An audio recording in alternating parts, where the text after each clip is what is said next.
We spent a lot of time with Modern Warfare 2's early access PlayStation beta and went all out, from nailing some sick kill streaks to doing some myth busting and experiments, and painfully dismembering an enemy with a drill charge.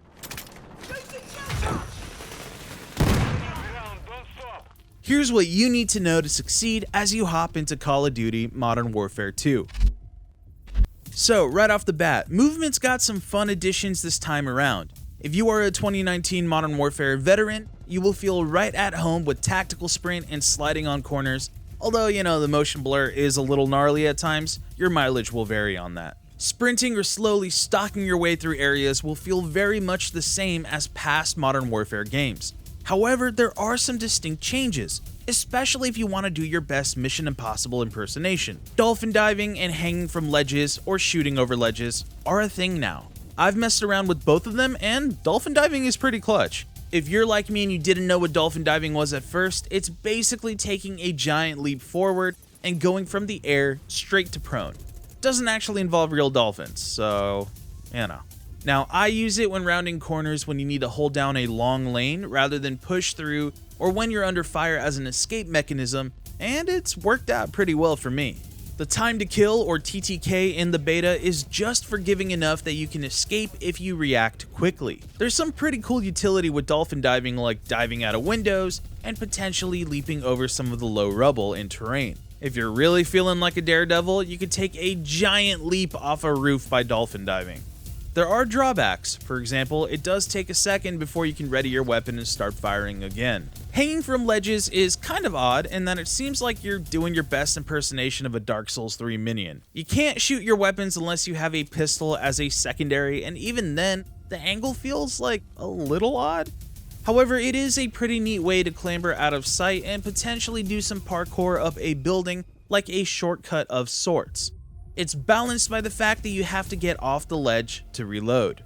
The perk system has been a thing for countless of past Call of Duties, and a lot of them like Overkill or Scavenger reappear in Modern Warfare 2. But perks are built out in packages that you earn over time, so unlike Modern Warfare 2019, you don't have to choose between kill streaks and stacking perks like you did with the Specialist system. Perks are set up in a score streak system now, so the more points you get, the more perks you can activate. So kills, assists, defending a capture point, and many more tactics will help you become a more powerful force to go against. One standout perk that I think everyone should look into, at least early on in the meta, is the self-revive as your ultimate perk. Since combat is so fast and frenetic, it can be easy to forget to double check that the target you eliminated is actually dead and not just downed. Trust me, I've had countless instances where self-revive proved to be really clutch.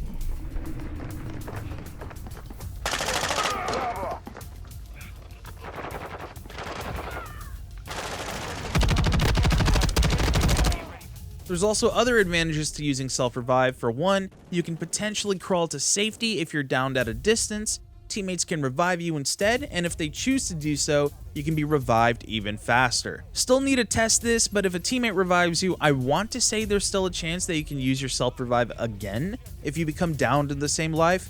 I mean, what I do know is that if you are able to pull off a successful self-revive, your kill streak count won't be reset, at least until you die again. But all in all, it is my personal favorite ultimate, although eagle-eyed players might prefer one of the other ones. I know there's a perk that gives you a better minimap, for example, so it's up to you. Some other perk packages to consider are how each can combine the different perks to feed off each other in a synergetic way. So extra tactical and resupply perks, that means you've got throwable gear for days. A varied arsenal means a deadly arsenal, and you can use gadgets to give you that extra oomph when engaged with enemies. Let me start with the funny shit right off the bat. There is a blow-up dummy. It can also kill you. Amazing.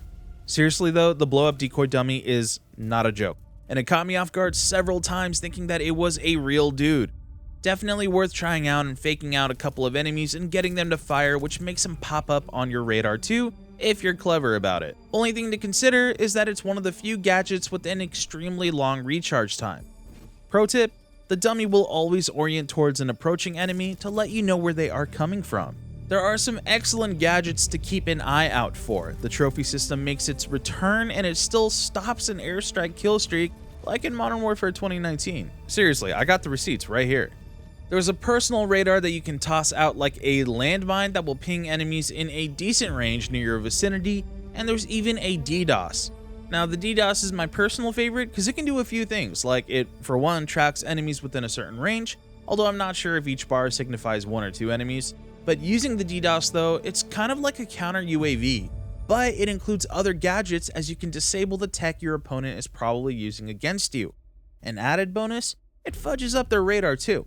Win-win. Some other quick notes on gadgets. There is a deployable barricade, which is good if you've got a heavy weapon like an LMG and you like to mount it on barriers, walls, or floors while providing you some nifty cover like on the roof in the farm map.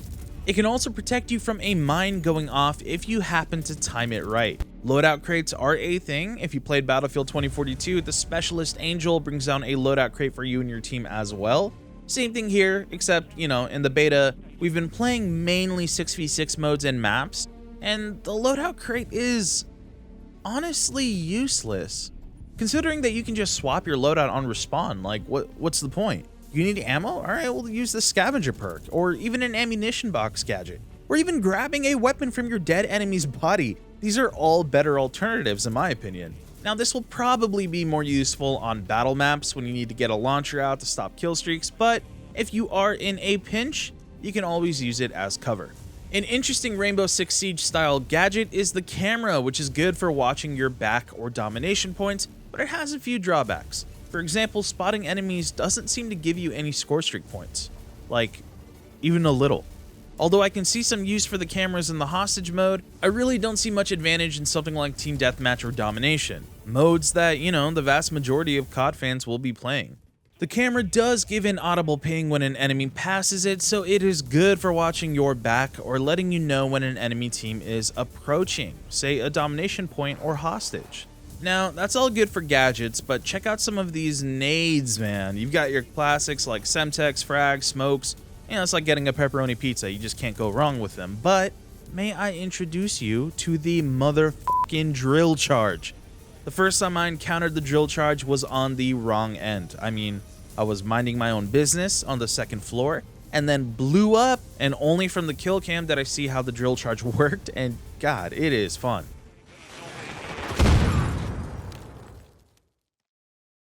It can go through normal cover, which is really cool, and it's really good at blowing up rooms with campers. You can even directly drill charge enemy players, and yeah, it looks gnarly. Another really cool nade are the shock sticks. Destiny fans that use lightning grenades might recognize the way shock sticks work. For starters, they're able to stick on any surface like a trip mine, and they'll keep shooting out bolts of electricity, ready to zap anyone, even you, within range. You can shoot one if they get thrown at you. I like to use them as a defense measure, giving me time to escape, but they're also really great for preventing enemies from pushing up on you if you are weak. However, I have seen countless teammates use them to breach a certain point. Anyone that gets shocked will have their finger seized up on the trigger firing wildly, which is a neat touch. The progression of weapon unlocks is both easy, but it's also confusing as hell. Not sure how much of this will change post-beta, but I did find that I was unlocking a boatload of attachments at the end of a good game, and quickly mastering and unlocking weapon archetypes within a few hours at most, sometimes as fast as a couple rounds even. The problem though, unlocking weapons is confusing, because there's no rhyme or reason and the UI is just so cluttered, it's easy to get lost.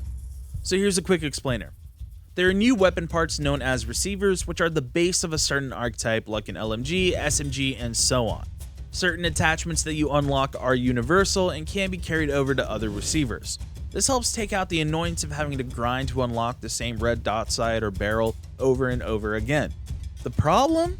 That progression tree doesn't always make sense. If you go to the progress bar at the top near the gunsmith, you will notice that to unlock the M16, for example, you have to get progress on the M4, which, okay, fair enough. But then a LMG? What? Or, take the Hurricane SMG, for example, an incredibly dominant early meta gun, in my opinion, that shines particularly in hipfire situations, but it's an excellent all-arounder type gun, so you want it, right? And to unlock the Hurricane, you have to spend painful rounds messing not with other SMGs or even an AR, but an awful burst fire battle rifle of sorts. It just doesn't make sense. So viewers beware, keep an extra eye out on the progression tabs if there is a gun down the line that you're hoping to unlock sooner, cause it is not as natural or intuitive as you might hope. Now, a few things to keep in mind while you're shooting, specifically if you've got a heavy LMG or another weapon with a high capacity mag in your hands. Normally you could reload cancel by swapping to a secondary if you're in a dire situation, but that's not the case here. If you start a reload and then swap to your sidearm and eventually swap back, you will just pick up at the old animation. Something to consider for sure if you know your weapon reload will take several seconds. Oh, and some thermal sights still see through smoke from smoke grenades, which is, kinda scummy, but so effective to shoot enemies that can't see you back. You know, Modern Warfare 2 does have some pretty neat QOL stuff added to the fray as well.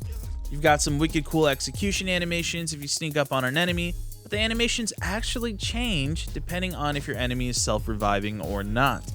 I've been on the receiving end of being strangled to death from an execution, so you'll have to take my word for it. PS5 and even PS4 Pro players have an FOV slider, which is really nifty, so I'm confident we can expect the same for our Xbox gamers in the comments. FOV sliders are a good thing, and as a PC main myself, it does go a long way in affecting my gameplay. Some other quick notes is that there's a pretty solid TTK, not too fast, not too Halo-y. You can escape properly if you disengage, and the 6v6 maps so far offer some pretty interesting engagements on both high and low vantage points. The perk packages mean you don't have to sacrifice your kill streaks for specialist boons, and with the weightier grounded guns, every engagement feels exciting. This being an infinity ward game, every map has tons of climbing routes and areas or angles that you can learn to use. You know, I mentioned the execution animations earlier, but there's even other fun attention to detail moments, like swapping to a pistol from the Hurricane SMG, and it doesn't stow away the gun entirely. You actually still hold the SMG in your left hand, so you can do your best Rambo impersonation. So COD now has a third-person mode, which will break down the why of it all later. But what you do need to know now is that it is not really a true third-person mode, because you can still ADS at any time, and it goes back into the traditional first-person perspective. But that being said, there are some neat advantages that you should be mindful of. For example, in Destiny, people would always equip swords in PvP, so it would take them out to a third-person perspective, letting them peek around walls without actually poking out into the line of fire. 3-peeking, as we called it, kind of works here too.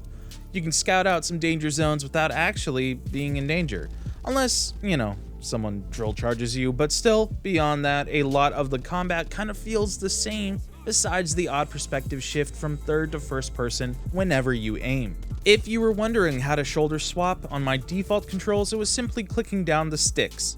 You should definitely take advantage of this, because if you don't shoulder swap, you are at a massive disadvantage on every left-hand corner, because the camera by default sits over your right shoulder, meaning you have to rotate your character much further to see around. You know, aside from a pretty crummy UI and the unnecessary third-person mode, which we'll get into later in another video, and all that confusing progression, I have to say that personally, I'm actually having a blast with Modern Warfare 2's beta so far, and I hope you will too.